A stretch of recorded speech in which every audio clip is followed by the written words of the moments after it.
Hello and welcome to this presentation intended to provide some clarity regarding the different ways and purposes that we assess our students. Assessment within education has always been about the idea of measuring knowledge, but the pure measurement of knowledge is inherently flawed, as we neither have an agreed definition or an accurate tool. As such, we look at assessment as really the process of measuring what it means to be a graduate, and in the specific case of this training, what it means to be generally educated. This type of assessment is dynamic and layered because education is a social process. It's an exchange between a faculty and a student, an exchange between content experts and their discipline, and an exchange between an institution and the community at large. So we need to explore this topic by looking at assessment at the classroom, course, and program levels. We begin at the classroom level. This is really the foundation for any type of assessment that takes place, and it is what we are most familiar. Classroom assessment is about that exchange between faculty and student.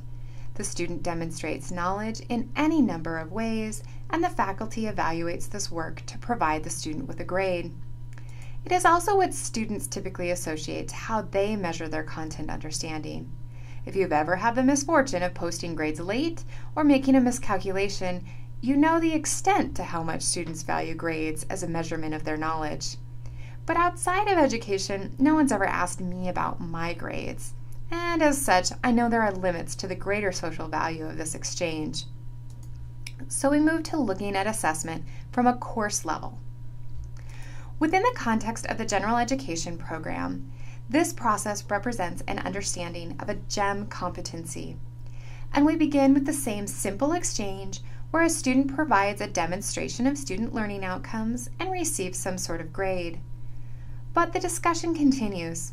Faculty, as content experts, evaluate those outcomes within their departments. What's working? What's not? Is it that we aren't teaching a specific outcome well?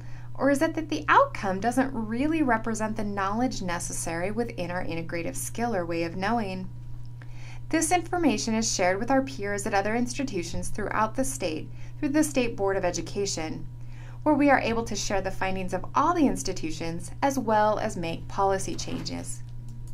This is our outcome assessment process, and it is ultimately how departments measure course understanding. This process also represents our accountability as content experts, that we are honoring and valuing our discipline knowledge. But the general education program involves more than a singular way of knowing or integrative skill. And we have to have a way to assess student knowledge that provides feedback to multiple stakeholders. This is where programmatic assessment takes place. Again, we begin with the exchange between a student demonstration, this time through the completion of a signature assignment, and some sort of assessment of that from faculty. We move to an evaluation and discussion of the general education program objectives in regards to what's going well and what isn't. This is spearheaded by the General Education Subcommittee, which is tasked with the job of measuring if our students are meeting the intended program objectives.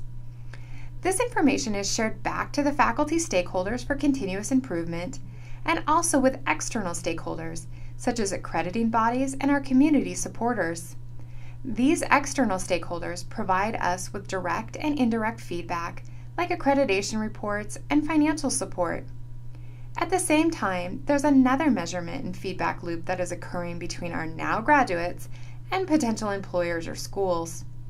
Students will be able to provide their e-portfolio and will be answering questions regarding what they know in order for these bodies to make decisions. The signature assignment process is how CWI will measure our program objectives.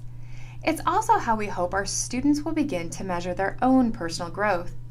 Because just like no one ever asked me about my grades, they did ask me to provide specific examples of what skills and knowledge I had that would benefit their organization.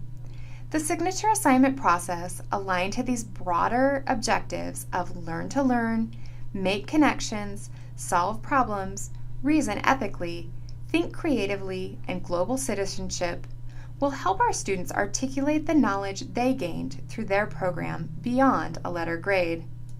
Because our students are the final measurement of what it means to be generally educated, and we need all of these forms of assessment to take place in order to ensure that we are supporting them the best we can.